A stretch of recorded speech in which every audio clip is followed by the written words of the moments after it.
this painting of the lady in the street in Provence here, this Mediterranean one, this tall panel, I've had a request from Raggy, who's a long-time follower of mine on YouTube. He's been with me many years now and enjoying my work and been very complimentary. But he's written to me saying he'd like to do a picture for his wife for Christmas in watercolour. Watercolours, probably, as we know, one of the harder mediums to use, especially in a portrait. Very attractive lady sent me the photographs and asked me my advice, so I've enhanced them so here's the original photograph, then I've enhanced it with the colours, then I've posterised it like this to bring those shapes out. For me it would make a lovely acrylic or certainly a lovely pastel, a bit more difficult in watercolour, but we'll have a go at it just to give him some ideas. I'm not going to do a full blown portrait, this is just a quick demonstration piece, a smaller piece, to show how we can use complementary colours, the purples against the yellows and so on of these lovely flowers in the field. And I'll just give him some ideas in this painting which I think you'd like to share. First of all, let's take a look at the drawing of this. We need to mark out, you see I've cut the composition right down, so we need to mark out to quarters the composition on the photograph to help us get it right and scale it up on the picture itself. I've only used a quarter sheet of watercolour paper here just to give you an idea. Now the first thing you'll see is I've started from the positions of the face, the portrait itself. The way I'm going about this is to, a little bit like you had in those old comic magazines where you had dots and dashes to join up to make a face. What I've done here then, here's my quarters, and I've gone right in onto the face area here. I'm working across from the sides. So with the drawing, if we look at the photograph here, if I come down from this position on the photograph, the same on the paper here, that position there in our quarters, make a mark. If I come across from this position here, that's where that line of trees comes, that's where that point will come, and then I gradually make all of these marks, these salient points, in proportion one to another. All I have to do is find the angles in between. So when I've got the angles, I can then gradually bring them out. So here's the angle of that. Now then, the trees are coming across from here, about that far up, we can see on this photograph, about this far up here, comes up to just above her shoulders here to there. So we've got that approximate shape there. Her shoulders come down at that angle. How far out? Let's come up from here, and it's just inside this mark here, so her shoulders will be here. There's a mark there. Then we've got to bring the angle down. Now it isn't a vertical mark, it's slightly off vertical, it's slightly inwards this way. Come back to her face here. Now we've got the hair up here, we've got that position there, we've got this lovely bit of hair coming across here, but then below that, coming down in more of a triangle to there, we've got this more solid line of the hair. So you can see we can gradually build this picture up just by making dots, dashes and angles, and then gradually out of the mist pulling it together. So there's the portrait coming. We'll come a bit lower down to here. Let's find where these angles come here now. You can see that her leg comes just inside this line here. So if I come up here with a very light construction line, this leg here is just inside this line here, a very light construction line. Not where you might expect, it's not directly below here, almost, but just about here then. So that's that line coming up to where that mark is there. From here, you've got one flower here. Now these flowers I could do with masking fluid, but I haven't got time for all that this morning. I've got another painting I want to do. So I'm just going to do this fairly lightly and paint wet next to dry as I go on. Whereas we could have put these flowers in masking fluid. We'll discuss it when we get to the painting. Now, the position of her hands. The two hands come together just inside this mark here. So there's halfway, there's a quarter, about a quarter in, there's our halfway, here's our quarter, about a quarter in. That's the position of the centre of the hands here where they join. How far up? About a third. 1, 2, 3, 1, 2, 3, about a third. That's where the position of those hands come. Come across there, we'll find the angle of those hands like this, look. So all we've got to do is just indicate them at the moment. And then, if we know the position of this elbow, so that elbow is about halfway up here, there's the elbow. If I now can bring those hands up and out to that position, we know that's where that comes, down like that, then we've got the angle of those arms, yeah? And become the same here. It's got a slight tilt which is leaning across slightly, which is rather attractive. So we'll keep that flow of the figure. Where does this joint come here? It's just above that mark there, so here, and then that shape down to those hands, and voila, we have her form. And we've got the approximate. You can see the way we can go about making a drawing like this just by making the dots and the dashes and gradually joining them up. Now I've just got to refine this, just check that drawing, make sure the angles are right, make sure the scales are right. So that's it. Do I need more? I'm ready actually to start my painting. I can put more details in, and Raggy, if you want to put more details in, that's up to you. You can make it as detailed as you want.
quite a lot of magenta in this one. I'm actually going to use magenta to paint it with.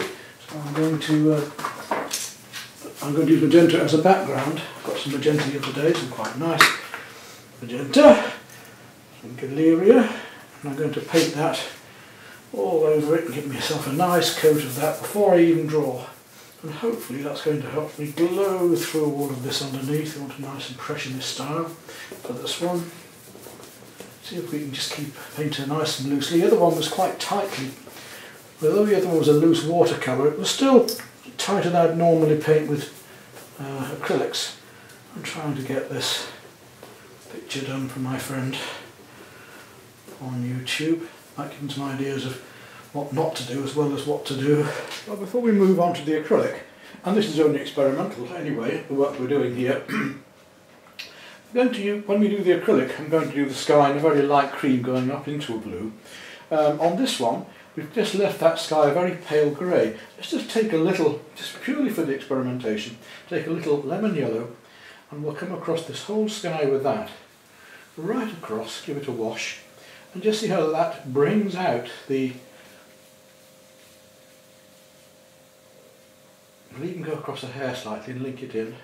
How that brings out the purples and the warms in the painting. So you can see immediately how things can change just with a simple bit of experimentation like that. We'll just bring this right the way down and through and link it together into here. And there, that gives it quite a coherence, doesn't it? In fact, I might even bring that across these lights a little bit now to soften it back. There we are, something quite different that you wouldn't expect to do, and we'll just soften the whole painting down.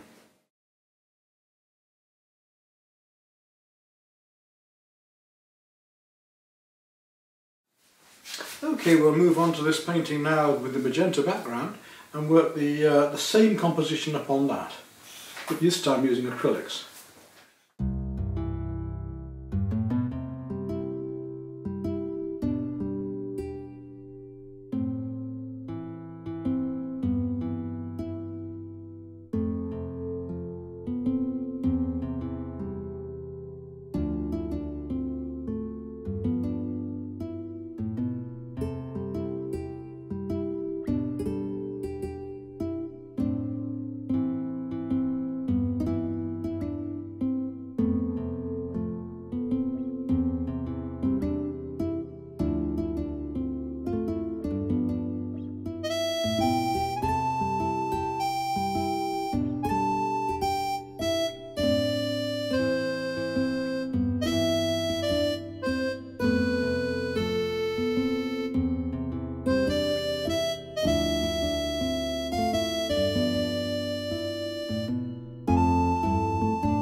reckon that'll do for that one. We've now shown you how differently watercolour and the acrylics can be used, both with some semi-glazing techniques, but the watercolour I've used this time far more delicately, and to use the qualities of watercolour far more